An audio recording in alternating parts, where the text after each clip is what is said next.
Un pauvre père célibataire trouve une femme paralysée et battue au bord de la route, choqué d'apprendre qui elle est.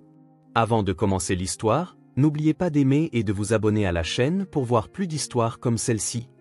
Ceci est l'histoire de deux âmes brisées, d'une route solitaire et d'une découverte qui allait faire voler en éclats tout ce que Chesai pensait savoir sur la chance, l'amour et les secondes chances.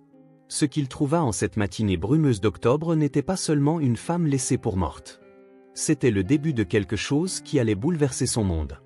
Mais la vérité sur son identité réelle, cette révélation, le laisserait sans voix. C'est une histoire sur le fait de tout perdre, de trouver l'espoir à l'endroit le plus inattendu et de réaliser que parfois, le destin a une façon tordue de placer les bonnes personnes sur les mauvaises routes au moment exact. Avant de continuer, dites-nous d'où dans le monde vous nous suivez. Nous adorons voir jusqu'où voyagent nos histoires. Le brouillard d'octobre était épais et bas ce matin-là, s'accrochant au sol comme une lourde couverture. Les bottes de Chesai crissaient sur le gravier alors qu'il marchait le long de la route de Comté 47, une bande d'asphalte oubliée qui voyait rarement plus de 3 voitures par jour.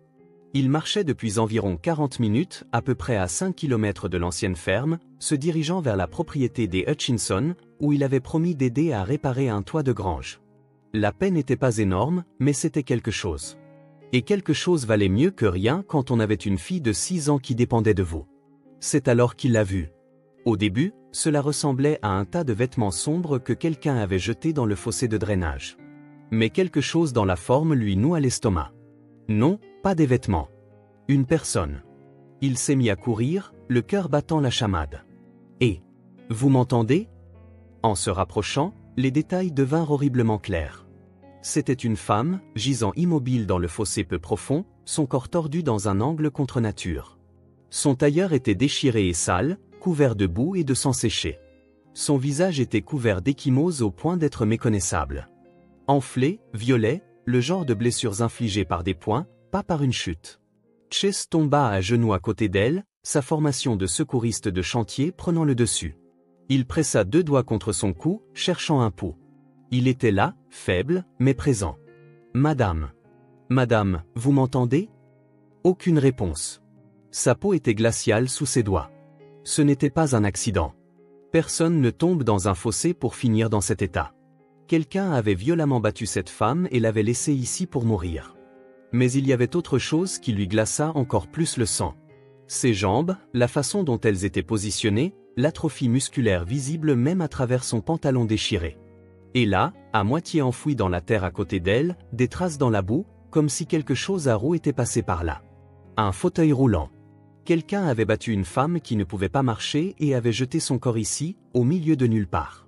Chase regarda la route déserte. Pas une seule voiture, pas une maison en vue, et pas de réseau téléphonique ici. Le téléphone le plus proche était chez Madame Doty, à 400 mètres de sa ferme. Il vérifia à nouveau la respiration de la femme. Superficielle, laborieuse. Elle n'avait pas des heures devant elle. La décision fut rapide. Il la souleva avec précaution, la berçant comme il le faisait avec sa fille. La femme ne pesait presque rien. Alors qu'il la soulevait, sa tête bascula contre sa poitrine, et il entendit un faible gémissement de douleur inconscient. « Je vous tiens. Tout ira bien. Je vous le promets. » Le retour à pied semblait durer des kilomètres. Ses bras brûlaient, son dos hurlait, mais il ne s'arrêta pas. Toutes les quelques minutes, il faisait une pause juste pour vérifier si elle respirait encore, puis il reprenait sa marche. Le brouillard commença à se lever alors qu'il apercevait enfin la silhouette de sa ferme à travers les arbres. La vieille structure paraissait délabrée à la lumière du matin, avec sa peinture écaillée, son porche affaissé et ce trou dans le toit qu'il se promettait toujours de réparer. Chase entra de force par la porte d'entrée et se dirigea directement vers sa chambre. Il déposa doucement la femme sur son lit et attrapa la trousse de premier secours dans le placard du couloir. L'atrophie musculaire de ses jambes était sévère. Des années de paralysie, pas des mois. Les ecchymoses sur ses bras montraient où quelqu'un l'avait agrippée fermement. Des blessures de défense sur ses mains indiquaient qu'elle avait tenté de se débattre. Ce n'était pas une violence aléatoire. C'était personnel. Chase courut chez Madame Doty, martelant sa porte jusqu'à ce que la vieille dame réponde. « Chase, pour l'amour du ciel, j'ai besoin de votre téléphone, maintenant. Il y a une femme. Quelqu'un l'a gravement blessée. » Madame Doty lui tendit son vieux téléphone à cadran sans poser de questions. « Quelle est votre position, monsieur ?» 1247 County Road 47. J'ai trouvé une femme sur le bord de la route. Elle a été battue, elle est inconsciente, et je pense qu'elle est paralysée. Chase débita tout ce qu'il put, pouls, respiration, blessure visible. Puis vinrent les mots qui lui firent un nœud à l'estomac. Monsieur, il y a eu un accident majeur sur l'Interstate 88. Notre ambulance disponible la plus proche est à environ 3 heures de route. 3 heures. Compris. Il retourna vérifier l'état de la femme. Elle était exactement comme il l'avait laissée, pâle, froide, respirant à peine. Chase tira une chaise à côté du lit, vérifiant son pouls toutes les 10 minutes, lui parlant même si elle ne pouvait pas l'entendre, car le silence ressemblait trop à la mort. Qui que vous soyez, vous êtes une battante. Alors continuez à respirer, d'accord? 1 heure passa, puis 90 minutes, et soudain, ses paupières papillonnèrent. Chase se pencha immédiatement. Vous êtes en sécurité. N'essayez pas de bouger. Ses yeux étaient fous de terreur, son regard vide, cherchant des menaces qui n'existaient pas. S'il vous plaît, ne les laissez pas me trouver. Personne ne vous fera de mal ici. Je vous le promets. Mon fauteuil? Ces mots sortaient par fragments. Ils ont pris mon fauteuil, ont dit que je n'en aurais plus besoin, l'ont brûlé juste devant moi. Chase sentit une rage sourde monter en lui. Véronica, murmura la femme. Ma sœur, elle regardait. Elle n'a fait que regarder.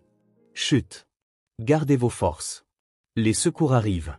Ils m'ont laissé pour morte. Une seule larme coula sur sa joue meurtrie. Elle a dit que notre père était un imbécile, de me laisser l'entreprise alors que je ne peux même pas marcher. Puis ses yeux se révulsèrent et elle perdit à nouveau connaissance. L'ambulance arriva finalement 2h47 après son appel. Les ambulanciers se précipitèrent avec une efficacité professionnelle. Monsieur, a-t-elle dit quelque chose? Elle a été consciente peut-être 1 minute. A dit quelque chose à propos de sa sœur, de son fauteuil roulant qui a été brûlé. L'expression de l'ambulancier s'assombrit. Cette femme a été droguée. De puissants sédatifs, et ses blessures? Quelqu'un voulait sa mort. À quel hôpital l'emmenez-vous? Saint-Catherine-S à Bloomington. Chase hocha la tête. Je vous suis. Chase retourna en courant chez Madame Doughty où sa fille, Belle, prenait son petit déjeuner. La petite fille leva les yeux de ses céréales. Papa, tu es rentré tôt. Il s'est passé quelque chose ce matin. J'ai trouvé une dame qui est blessée et je dois m'assurer qu'elle arrive à l'hôpital en toute sécurité. Peux-tu être une grande fille et venir avec moi? Les grands yeux bruns de Belle s'écarquillèrent. Elle est très blessée? Assez gravement, oui. Alors il faut l'aider. Belle sauta de sa chaise et attrapa son lapin en peluche. Monsieur Lapin me réconforte toujours quand j'ai peur. Peut-être que la dame blessée en a besoin aussi. Le trajet jusqu'à Saint-Catherine-S dura 1 heure. Un policier approcha Chase presque aussitôt qu'il franchit les portes. Monsieur, je suis l'agent Martinez. Je crois comprendre que c'est vous qui avez trouvé la victime. Pendant l'heure qui suivit, Chase fit sa déposition tandis que Belle s'agrippait à lui. Monsieur Hay, avez-vous la moindre idée de qui est cette femme? Non. Elle était inconsciente la plupart du temps. L'agent Martinez nota quelque chose dans son carnet. Entre vous et moi, ça ressemble à une tentative de meurtre. Mais elle a survécu. Grâce à vous. L'officier le regarda dans les yeux. Vous lui avez sauvé la vie, monsieur Hay. Papa, on peut attendre ici que la dame qui dort se réveille? Oui, ma chérie, on peut attendre. Ils attendirent des heures. Belle fit des dessins avec des crayons de couleur fournis par une infirmière bienveillante. Chase s'assit sur la chaise en plastique inconfortable, son esprit vagabondant vers des endroits qu'il avait essayé d'éviter depuis 2 ans. Il pensa à Andrea, au jour où elle s'était effondrée, à la façon dont les médecins avaient parlé de stade 4 et de semaines, pas de mois. Il pensa à Marcus, son partenaire en affaires, qui avait tout volé pendant que Chase était enseveli sous le chagrin. Les avocats lui avaient dit qu'il devrait déclarer faillite. Les créanciers avaient pris la maison, les voitures, tout. La ferme avait été la maison d'enfance d'Andrea, héritée de ses parents. Elle tombait en ruine, mais c'était tout ce qu'il leur restait. Depuis 2 ans, Chase survivait à peine. Mais ce matin, quand il avait trouvé cette femme dans le fossé, quelque chose avait changé. Pour la première fois en 2 ans, il s'était senti utile, nécessaire. Monsieur Hay. Chase leva les yeux. Un médecin en blouse se tenait devant lui. Je suis le docteur Patel. Elle est stable maintenant. État critique, mais stable. Elle a 3 côtes fêlées, de graves contusions et des signes de paralysie à long terme. Quelqu'un l'a aussi lourdement droguée. C'était une attaque planifiée. Chase se sentit mal. Peut-elle recevoir des visites? Pas encore. Elle est inconsciente et le restera probablement encore au moins un jour. Ce soir-là, après avoir couché Belle, Chase s'assit sur les marches du porche et regarda les étoiles. Il pensa à la femme allongée dans ce lit d'hôpital, à la terreur dans ses yeux, à celui ou celle qui l'avait blessé, et pourquoi. Demain, il y retournerait. Il tiendrait sa promesse à Belle. Les étoiles n'offraient aucune réponse, mais elles le faisaient rarement. Chase fut réveillé par Belle qui sautait sur son lit à 6 heures du matin. « Papa, on doit aller voir la dame blessée. » Ils arrivèrent à Saint-Catherines à 8h30. L'infirmière sourit en les voyant. « De retour? Elle est toujours inconsciente, ma puce, mais je parie qu'elle adorerait voir tes dessins quand elle se réveillera. On peut les mettre sur son mur? Je pense que ce serait merveilleux. » Dans la chambre privée, Chase vit la femme sous un éclairage correct pour la première fois. Elle était plus jeune qu'il ne l'avait pensé, début de la trentaine peut-être. Même avec les ecchymoses, il pouvait voir des traits délicats, des pommettes hautes, de longs cheveux blonds, le genre de visage qui appartenait aux salles de conseil, pas battu et laissé pour mort. Belle posa Monsieur Lapin sur la table de chevet. « Voilà, maintenant tu ne seras plus seul. » Les heures passèrent. À 11 heures, l'agent Martinez apparut à la porte. « Monsieur Hay, nous avons une identité, et cette situation est beaucoup plus complexe que nous ne le pensions au départ. » L'estomac de Chase se serra. Qui est-elle? L'agent Martinez sortit une photo. Son nom est Valentina Cross, PDG de Cross Technology. Elle est portée disparue depuis 2 jours. Chase fixa la photo, puis Valentina dans le lit. Cross Technology. Il connaissait ce nom. L'une des plus grandes entreprises de technologie du pays, valant des milliards. Sa famille, ce sont eux qui ont fait ça. Nous enquêtons. Mais cette femme détenait 70% des parts d'une entreprise multimilliardaire. Apparemment, certaines personnes pensaient que son fauteuil roulant la rendait inapte à diriger. L'expression de l'agent Martinez se durcit. Nous nous intéressons à sa demi-sœur et à plusieurs membres du conseil d'administration. Quelqu'un avait essayé de la tuer pour l'argent, pour le pouvoir. Nous aurons besoin que vous témoigniez lorsque cela ira en procès. Chase hocha lentement la tête. Tout ce dont elle aura besoin. Papa, Belle tira sur sa manche. C'est quoi un PDG? Ça veut dire qu'elle est la chef d'une grande entreprise, ma chérie. Une personne très importante. Mais elle est très blessée. Être important n'empêche pas les gens d'être blessés, n'est-ce pas? Non, mon bébé, ça ne l'empêche pas. Peut-être qu'elle a plus besoin d'amis que d'être importante. Les amis ne vous laissent pas dans des fossés. Chase se pencha et caressa les cheveux de sa fille. Tu as tout à fait raison, ma chérie. Le lendemain, Valentina était toujours inconsciente. Chase et Belle revinrent. Le 3e jour, Belle apporta un livre. Je peux lui lire, papa? Maman disait que les gens malades peuvent entendre les histoires même quand ils dorment. Oui, ma chérie. Je pense qu'elle aimerait ça. Alors Belle lut, butant sur les mots, inventant des voix amusantes. Chase regardait et sentit quelque chose s'agiter dans sa poitrine. De l'espoir, peut-être, ou simplement le réconfort étrange de se sentir à nouveau nécessaire. Le 4e jour, tout changea. Ils arrivèrent et trouvèrent la chambre de Valentina en pleine effervescence. La foule s'écarta et il la vit, réveillée, assise dans son lit, pâle mais incontestablement consciente. Ses yeux sombres se posèrent sur Chase. « Vous, dit-elle, sa voix rauque, c'est vous qui m'avez trouvé. »« Oui, c'était moi. Les infirmières me l'ont dit. Elles ont dit que vous m'aviez porté sur 5 kilomètres et que vous m'aviez sauvé la vie. N'importe qui aurait fait la même chose. »« Non. » La voix de Valentina était ferme. Il ne l'aurait pas fait. La plupart des gens auraient continué leur chemin, surtout une fois qu'ils auraient réalisé. Elle fit un geste vers ses jambes. Une fois qu'ils auraient réalisé que je ne pouvais pas marcher.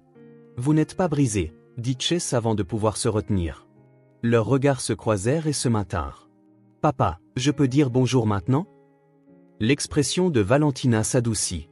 C'est votre fille? C'est Belle. Belle, voici Valentina Cross. Vous avez un joli nom. On dirait un nom de princesse. Le rire de Valentina fut faible, mais sincère. Pas tout à fait, ma puce. Je vous ai laissé mon lapin pour que vous ne soyez pas seul. Est-ce qu'il a aidé? Les yeux de Valentina se remplirent de larmes. Elle tendit la main vers le lapin en peluche. Il a beaucoup aidé. Merci, Belle. Un homme en costume se racla la gorge. Mademoiselle Cross, nous devrions vous laisser vous reposer. Non, donnez-moi quelques minutes seul avec Monsieur Hyde et sa fille, s'il vous plaît. La pièce se vida. Valentina étudia Chase. Il a choisi ces mots avec soin. Il y a 2 ans, j'ai perdu ma femme d'un cancer, perdu mon entreprise à cause d'un associé véreux, tout perdu sauf ma fille et une vieille ferme. Il croisa le regard de Valentina. Je sais ce que ça fait quand le monde vous frappe alors que vous êtes déjà à terre. Alors, quand je vous ai vu dans ce fossé, je n'allais pas être l'une de ces personnes qui s'en vont. L'expression de Valentina changea. Ils ont essayé de me tuer, dit-elle doucement. Ma demi-sœur, Véronica, et 3 membres du conseil. Ils m'ont droguée, m'ont conduite sur cette route et ont détruit mon fauteuil roulant. L'ont brûlé pendant que je regardais. Véronica a dit que notre père était un imbécile de m'avoir laissé l'entreprise alors que je ne peux même pas marcher. Chase sentit une rage froide l'envahir. C'est diabolique. Oui, mais je rassemblais des preuves de leur détournement de fonds depuis des mois. Ils ont décidé de supprimer le problème. Sauf que le problème est toujours là, dit Chase fermement. Grâce à vous, la voix de Valentina tomba à un murmure. Vous m'avez sauvé la vie, Chase Hyde. Vous ne me devez rien. Si, je vous le dois. Et plus que ça, je n'ai personne, aucune famille en qui je peux avoir confiance. Pendant des jours, les seules personnes qui sont venues étaient un étranger et sa fille de 6 ans. Chase pensa à son propre isolement depuis la mort d'Andrea. Oui, je sais exactement ce que ça fait. Leurs regards se croisèrent à nouveau, et cette fois, la connexion était indéniable. Regarde, papa, cette machine montre son rythme cardiaque, s'exclama Belle avec enthousiasme. Valentina rit et le son transforma son visage. Chase se surprit à sourire aussi, quelque chose de chaleureux se déployant dans sa poitrine. Peut-être que ce matin-là, sur la route brumeuse, avait été le début de quelque chose qu'aucun d'eux n'aurait pu prédire, quelque chose qui ressemblait beaucoup à de l'espoir. Au cours des 2 semaines suivantes, Chase et Belle devinrent des habitués de Saint-Catherinès. Ils venaient tous les jours. Chase apportait de la soupe et de la conversation. Belle apportait des dessins et des histoires sans fin. Valentina commença à guérir. Les ecchymoses s'estompèrent. Elle pouvait s'asseoir sans grimacer. Mais sans son fauteuil roulant, elle était piégée. Celui sur mesure que j'avais a mis 6 mois à être construit, expliqua-t-elle un après-midi. Il était conçu spécifiquement pour mes besoins. Il coûtait plus cher que la voiture de la plupart des gens, et ils l'ont simplement détruit. On versait de l'essence dessus et y ont mis le feu. La voix de Valentina était neutre, mais Chase vit la douleur. Vous n'êtes pas impuissante, dit Chase fermement. Vous dirigez votre entreprise depuis un lit d'hôpital et montez un dossier contre les personnes qui ont essayé de vous assassiner. Ce n'est pas être impuissante. Valentina sourit, mais cela n'atteignit pas ses yeux. L'hôpital me laisse sortir la semaine prochaine, mais je ne peux pas retourner à mon Montpentouse. C'est une scène de crime, et je ne peux pas aller dans un établissement parce que Véronica a essayé de me faire interner. Si je m'enregistre volontairement, cela donne de la crédibilité à son histoire. Alors, où irez-vous ? Je ne sais pas. Chase ouvrit la bouche, la referma, puis l'ouvrit à nouveau. L'offre était folle, mais il se souvint de ce matin-là. Il se souvint des mots d'Andrea. Promets-moi de rester ouvert à l'amour. Restez avec nous, s'entendit-il dire. Valentina cligna des yeux. Quoi ? La ferme. Ce n'est pas luxueux, mais il y a de la place. Vous seriez en sécurité. Madame Doty a un vieux fauteuil roulant de l'époque où son mari était en vie et j'étais entrepreneur. Je peux construire des rampes, modifier des choses. Chase, pourquoi feriez-vous ça ? Parce que je ne vois pas la PDG Valentina Cross. Je vois juste quelqu'un qui a besoin d'aide. Belle tira sur sa manche. Je peux lui donner Monsieur Lapin maintenant, papa ? Valentina regarda la petite fille. Vous êtes un homme bon, Chase Hyde. Je suis juste un homme qui essaie de ne pas se noyer. Peut-être qu'on peut faire la planche ensemble pendant un moment. Elle rit à travers ses larmes. D'accord, mais j'aiderai aussi avec les dépenses de la maison. Je ne suis pas un poids mort. Chase sourit. Marché conclu. Les 3 jours suivants furent un tourbillon. Chase emprunta le vieux fauteuil roulant et passa chaque heure à travailler sur la ferme, construisant une rampe, modifiant la salle de bain, créant un bureau à partir de bois de récupération. Madame Doty apporta des plats cuisinés et des couvertures. Faites en sorte qu'elle se sente comme en famille, dit-elle. Le jour de la sortie de Valentina, Chase conduisit jusqu'à l'hôpital. Belle rebondissait sur son siège, bavardant sur tout ce qu'elle montrerait à Valentina. Valentina attendait, vêtue d'un simple jean et d'un pull. Elle avait l'air nerveuse. « Prête ?» demanda Chase.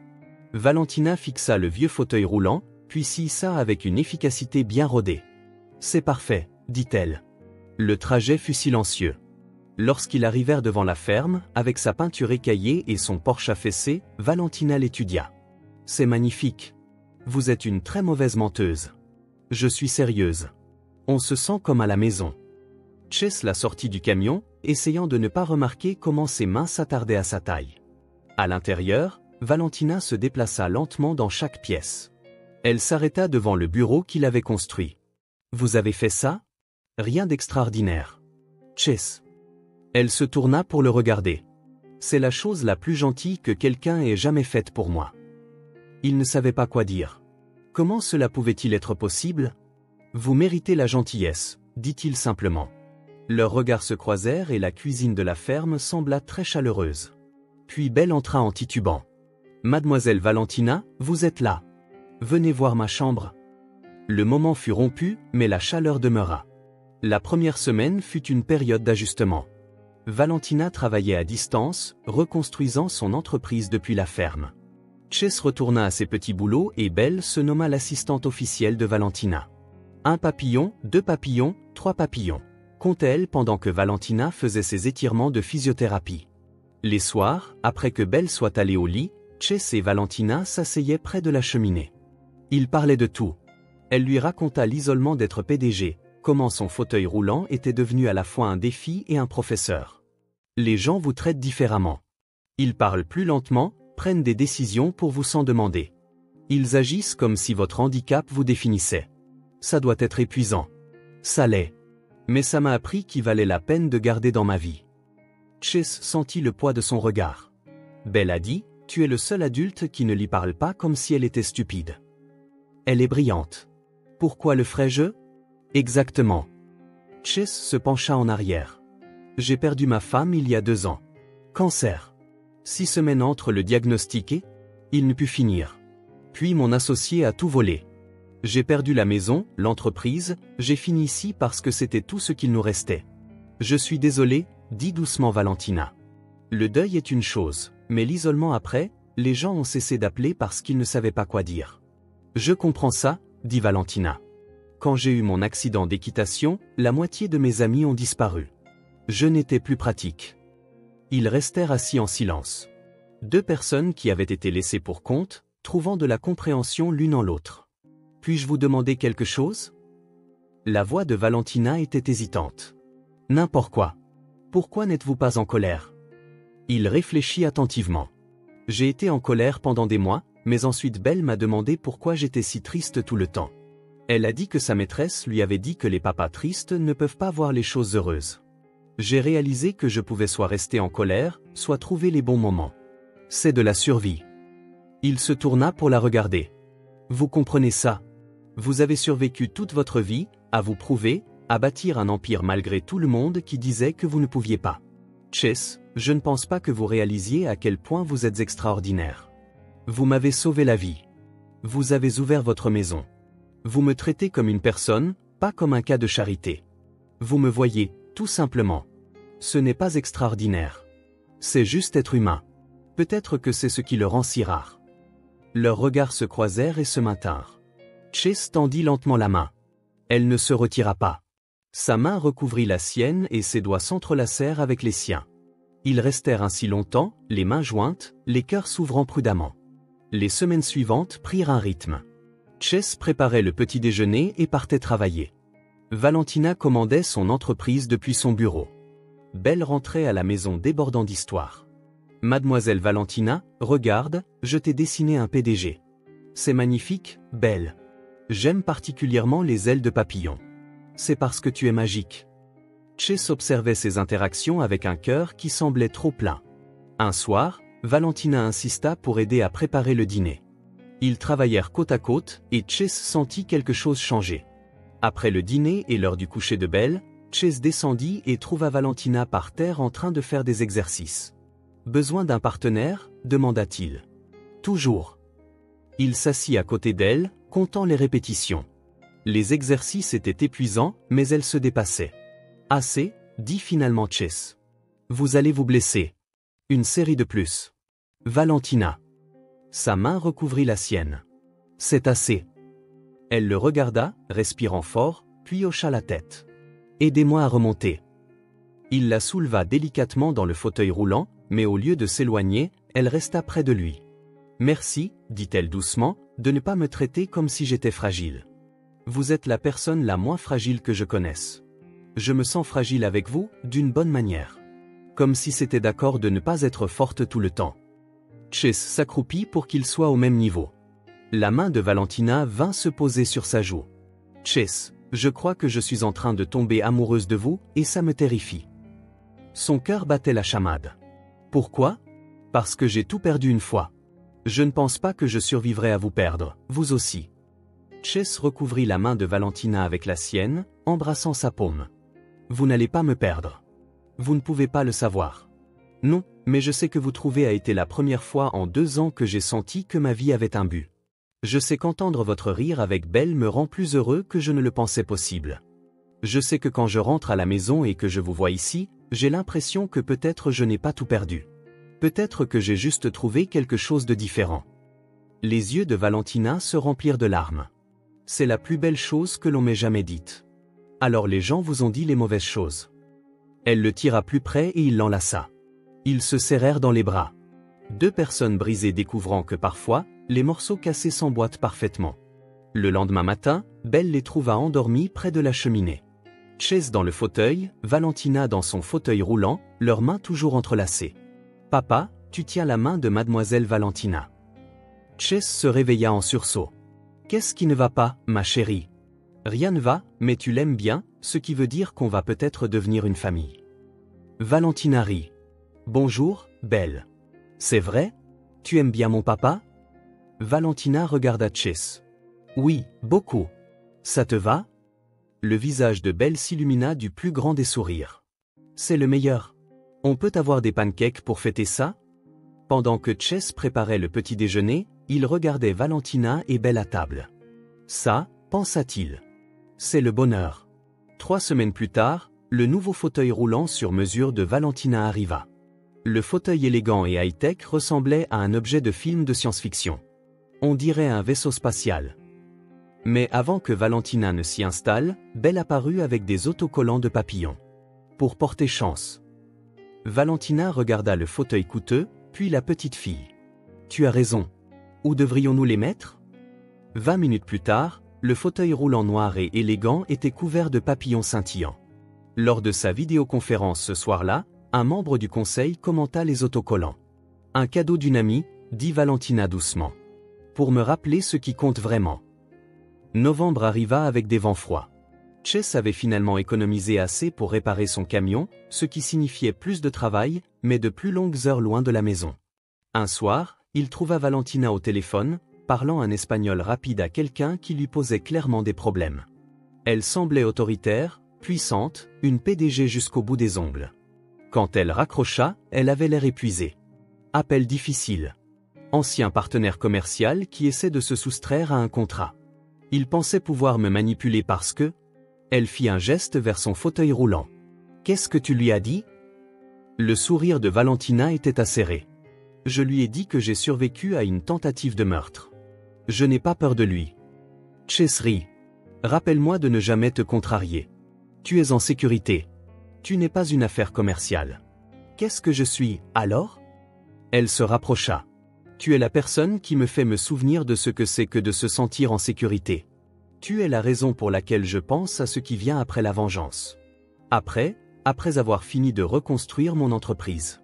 J'ai été tellement concentré sur la survie que j'ai oublié de penser à ce que je voulais vraiment. Et dernièrement, ce que je veux ressemble à ça, à toi, à Belle et à cette ferme. » Le souffle de Chase se coupa. « Valentina ?» Elle fit une pause. « Je ne demande pas de promesses, mais j'ai besoin que tu saches que ce n'est pas temporaire pour moi. Ce que je ressens pour toi est réel. » Chase traversa la pièce, tombant à genoux. « C'est réel pour moi aussi. Alors, qu'est-ce qu'on fait ? Je ne sais pas, mais peut-être qu'on continue simplement. On continue d'être honnête. On continue de voir où cela nous mène. » La main de Valentina caressa son visage. « Je peux faire ça. » Il se pencha en avant, et cette fois, il n'y eut aucune hésitation. Leurs lèvres se rencontrèrent dans un baiser à la fois doux et passionné. Quand ils se séparèrent, tous deux essoufflés, Valentina sourit. Je crois que Monsieur Lapin avait raison. Chase rit, posant son front contre le sien. Ne le dis pas à Belle. Trop tard. La voix de Belle retentit depuis les escaliers. J'ai tout entendu. Monsieur Lapin dit, je vous l'avais bien dit. Ils éclatèrent de rire, et Chase réalisa que ce désordre d'émotions était exactement ce qui lui avait manqué. C'était la vie. La vie réelle, belle, imparfaite. Décembre amena la neige et des nouvelles difficiles.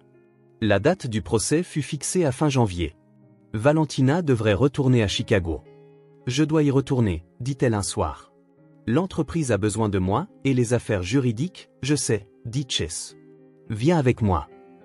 Il leva brusquement les yeux. Quoi? Toi et Belle, venez à Chicago.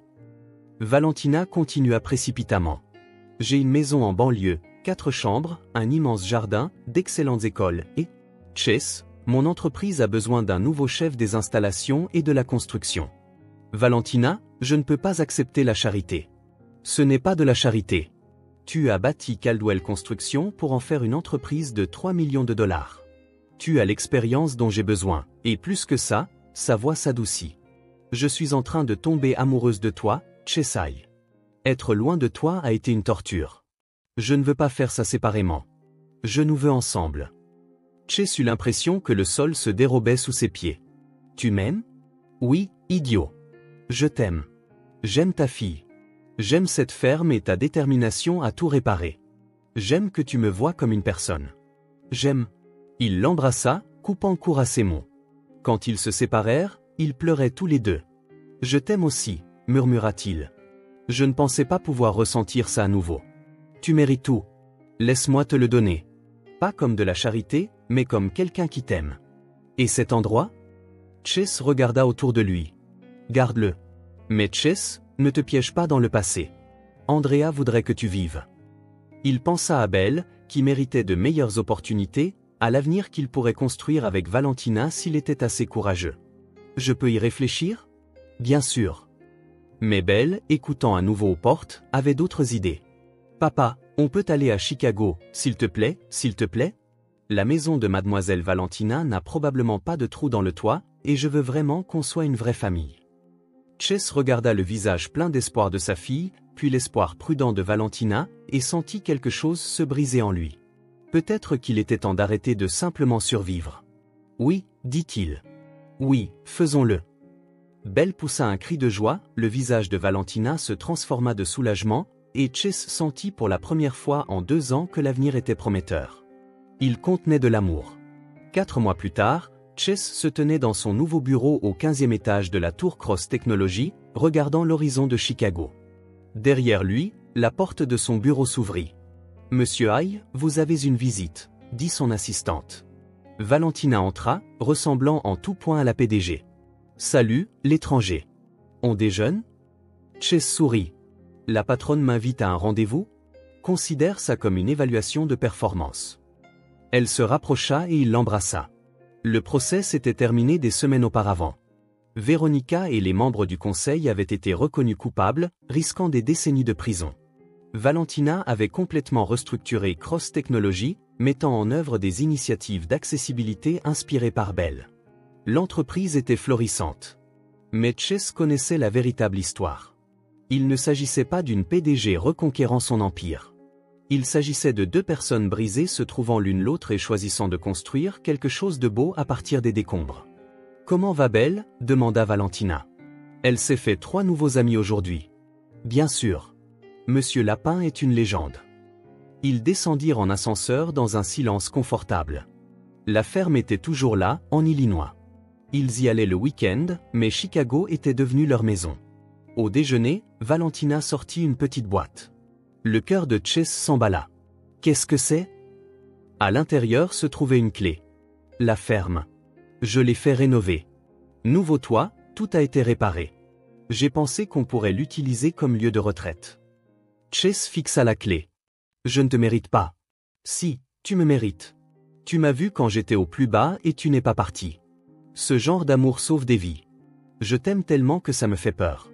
Tant mieux, parce que j'ai une autre chose. Elle sortit une autre boîte. Une bague. Simple, élégante, conçue pour ne pas gêner l'utilisation du fauteuil roulant. Épouse-moi, dit Valentina. Construis une vie avec moi. Non pas parce que je t'ai sauvé ou que tu m'as sauvé, mais parce que nous nous choisissons chaque jour. Chase ne pouvait pas parler. Il se contenta de hocher la tête jusqu'à ce qu'elle rie et qu'il l'embrasse, et que le restaurant éclate en applaudissements. Ce soir-là, quand ils allèrent chercher Belle, elle vit la bague de Valentina et cria « Monsieur Lapin avait raison. On va être une vraie famille. » Chase souleva sa fille et regarda Valentina. La femme qu'il avait trouvée brisée dans un fossé. La femme qui avait refusé d'abandonner. La femme qui lui avait appris que les secondes chances existaient vraiment. Oui, ma chérie. Nous sommes une famille. La meilleure qui soit. Celle que nous avons choisie. Cette nuit-là, Chase et Valentina étaient assis dans leur salon. « Penses-tu parfois à ce matin-là » demanda Chase. « Chaque jour » admit Valentina. « Si tu étais parti